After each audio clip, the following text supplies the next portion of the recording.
जी हाँ, बीसीसीआई और कप्तान सूर्य कुमार यादव ने मिलकर बांग्लादेश के खिलाफ होने वाली टी20 सीरीज़ के लिए ऐसे भूखे शेरों को टीम में जगह दी है जिन्हें देख के बांग्लादेश थर-थर काँपने लगी है। चलिए देखते हैं वो कौन-कौन से खिलाड़ी हैं।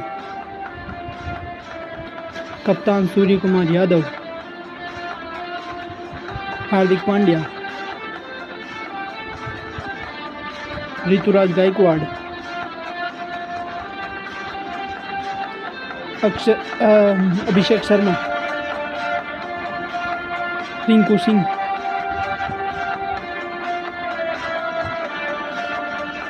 यशस्वी जायसवाल,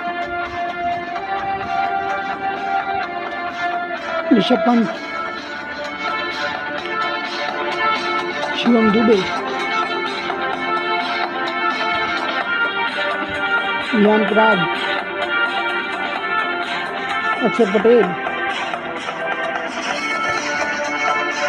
अर्शदीप सिंह, जसप्रीत बुमराह,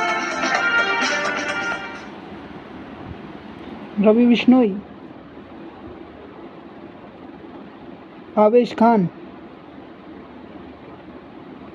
और मोहम्मद